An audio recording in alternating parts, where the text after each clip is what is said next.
Hi lads. Hey dude.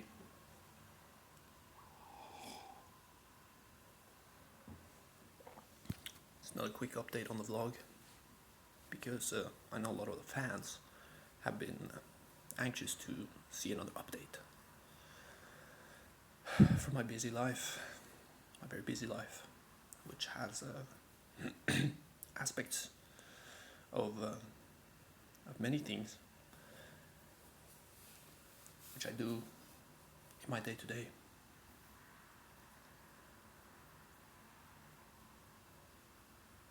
And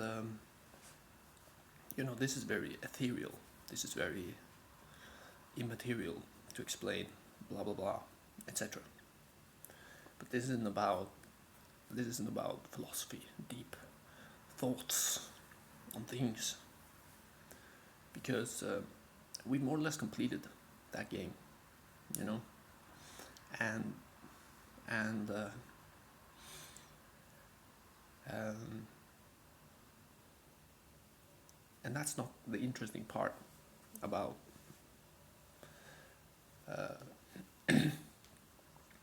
about the channel here, because we're applying our knowledge, and this is the central theme here. Okay, yeah, that's right. You might have thought that the theoretical idea of truth was the main aim with this whole thing, but it definitely isn't. Okay, that's just a side effect, because I'm just that good. Okay, I'm just that good. I'm just that much of a twat. I would say.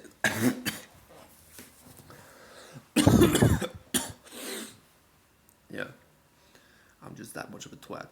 But here on my channel, we're doing applied knowledge, okay? And in order to apply the lessons that we've learned so far in 12 Rules for Life and in the follow-up videos, is we first have to define what does it mean to be applied, okay? What does it mean for something to be practical as opposed to theoretical? This is a very important difference, because it introduces us to modality of existence. Okay, I know a lot of people who are, well, I don't know many people personally, as a person. Very, very limited social network. But that's besides the point. Anyways, I can read people's minds, so whatever. Okay, and I know that a lot of people have, they need to feel validated, they need to belong, and so they join secret orders. And there they have degrees, right? Got different degrees of initiatory. Ooh la la. But if you're one of those people, the only thing you're capable of understanding is relational status, then think of the word degree in that way. And that through analyzing the dichotomy of practical and theoretical, we can come to understand the onion, the world onion, which is, of course, as both the Buddhists and Shrek will tell you, they got layers. Okay? Layers that goes into a mystical center that does not have the atomic concrescence that has to be presumed for positivist science to work.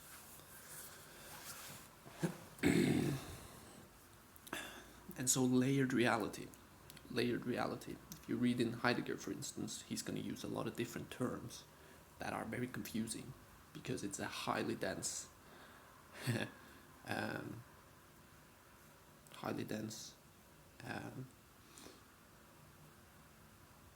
theoretical work.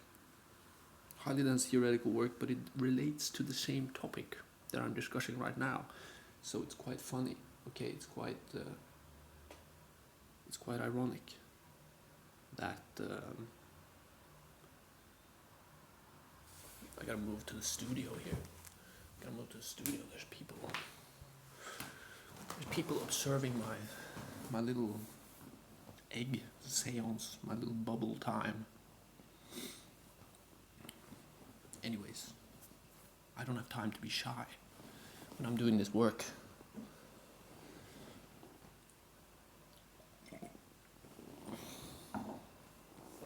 Now, the theory and practice dichotomy is something that arose over time. Okay, first you had doing. Okay, that's the first thing you had, doing. Okay, you might be reading the Bible and you might say, no, first you had talking about doing, because God said, let there be light, before there was light. And, you know, that's an interesting topic, because obviously sound will have been a known concept to life before the idea of vision, which is, I think, pretty late in the evolutionary stage. And before that, I think it would all have just been tactile sense, and maybe like chemical transmitters and types of sonar, and, you know, all the mystical ways that that animals have sensory perceptions, like whiskers on a seal, or the electrical thing in the nose of a shark. So there's a hell of a lot of different ways to sensory perceive things. But, you know, using the naturalist interpretation, we know that sensory deprivation tank, sensory perception, and pure action. Not saying pure in any value sense, but saying it as a way to indicate unambiguousness.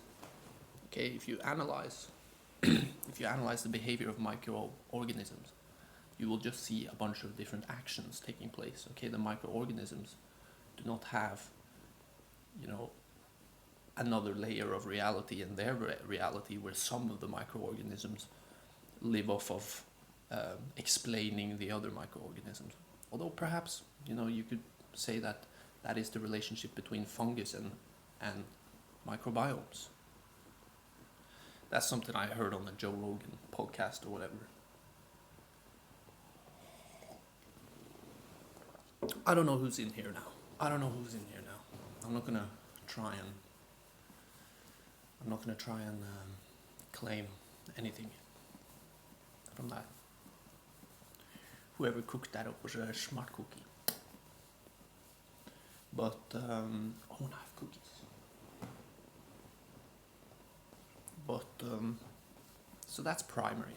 So, what happens later? Human beings come around, we become tribal, we start farming, then we start fighting wars, and then we have technology. And then we also have administration, hierarchy, the state.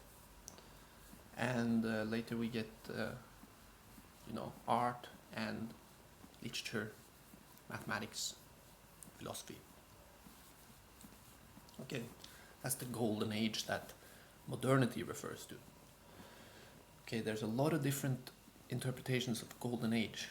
Okay, and before modernity, golden age would have meant something completely different than what is meant with golden age in the dry Western historiographical, I think that's the right word, sense.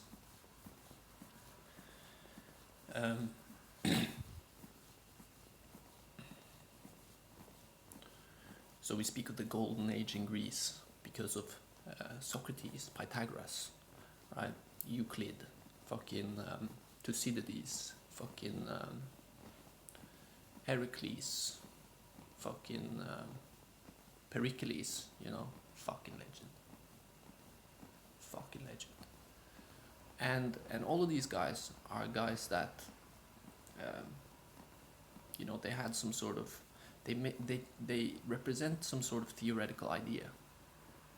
Okay, take Pythagoras for a moment. You know, he represents the idea of mathematics, right?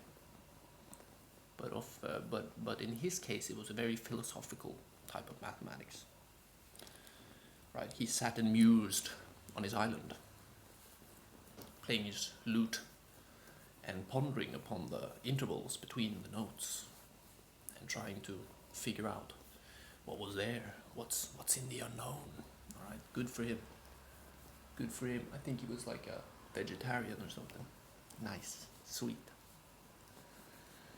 And then you come to public education in the 21st century, which is of course a much more material time. And this is important to remember as we continue along on this very windy argument. I apologize for my argument being windy. I have to do it again and again.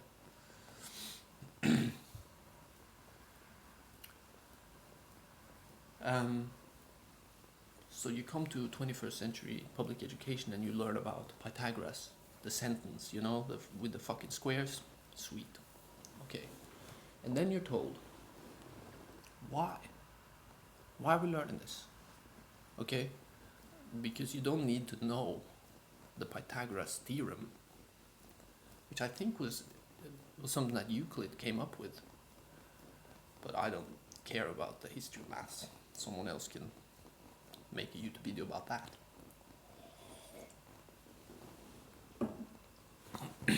But then we're told that, okay, when you go into life, you're not just going to be looking at triangles and saying, oh, there's a triangle and there's a triangle. You're going to be saying,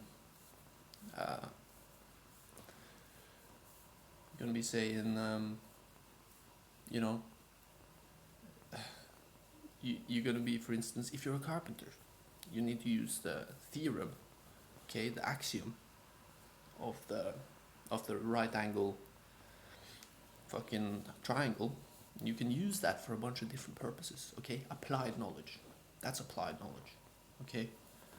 And why is it applied? That's mysterious, because we can only answer that question halfway. It's applied because it relates to states of being in a material being, which we have deemed as material as opposed to theoretical because of concrescence in the most distilled sense, which is tactility, right? You can touch it. And so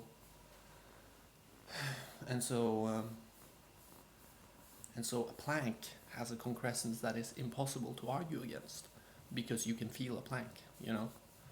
Like if two guys were to have an argument about the level of concrescence of a plank, you could finish that argument pretty quickly by just knocking the other guy in the face with the plank, and he'd be like, oh, I see what you mean now.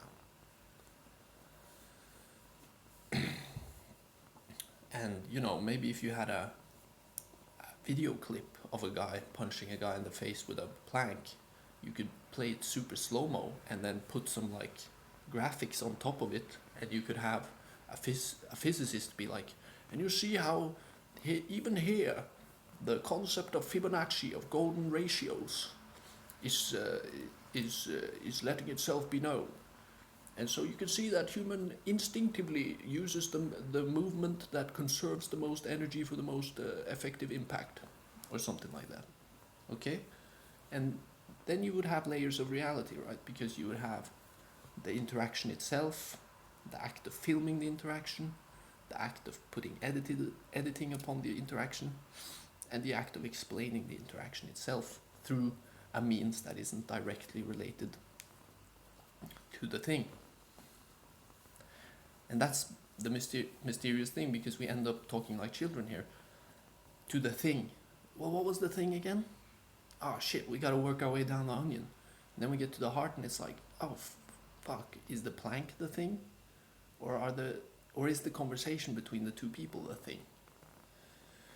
So thingness is very difficult to understand, although it's not, because in the immanent moment, we instinctually create a framework for being, where we assign thingness precisely based on their severity in impacting us.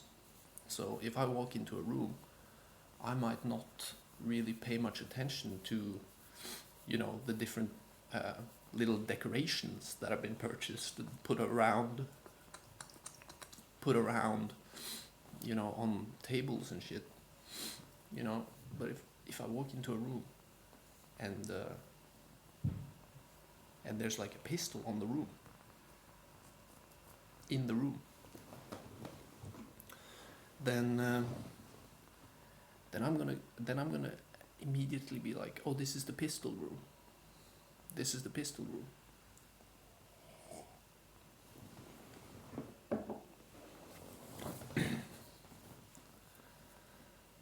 And so my brain immediately knows how to rank order different objects inside of a room, and it relates always to one's self. Okay, and that's why we have the idea of subjective worlds, because if I walk into a room and there's a guy there and he has a pistol on the table, he's relating to that pistol in a different way than I am, because it's his pistol, right? But does his ownership of that pistol have existence on the same level as the pistol? I could try to snatch it from him. In like an action movie scene.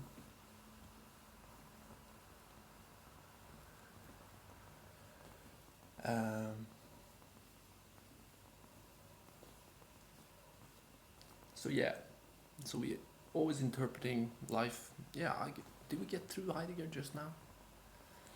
Theory and practice. So how do we translate theory into practice? This has been a project of mine for a long time. Okay, a little intellectual fucking project. Because in the material world, the gold is precisely that. How do we translate theory into practice? How do we make words into actions? That is what all philosophy and shit is about. And the answer to it is, of course, energy. But what is energy? We don't know. Okay? What gives you want to do something in a moment?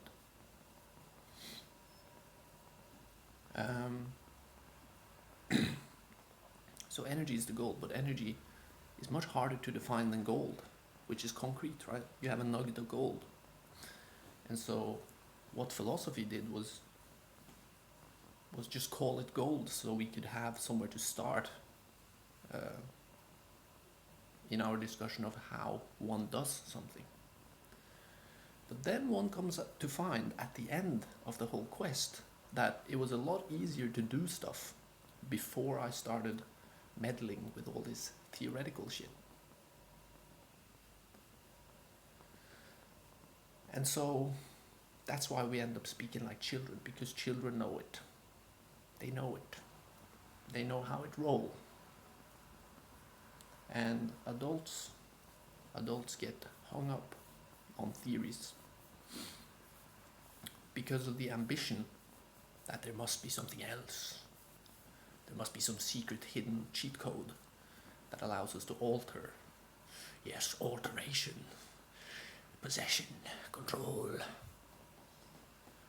perfection, and all of these pursuits, which are really nothing more than really well written copy pastas to bait retards into knocking themselves out. Okay, if you hang out on internet forums, you know what this shit is about. And if you read all the literature, which I haven't read all the literature, but I've read an assortment of literature from every time, then you begin to see that it's basically the same thing as shitposting on a forum, and it's all about the individual writer's ability to troll, convince, and show something new, which is of course also an illusion for all the people who know rule number 12.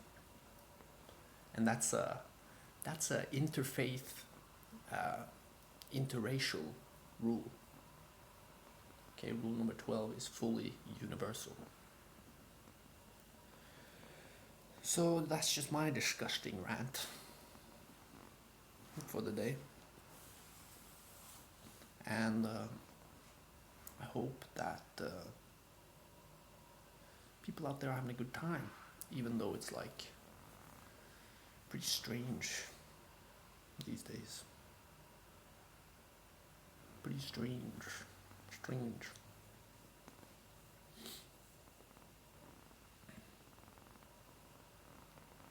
So yeah, theory and practice. What's the difference between theory and practice?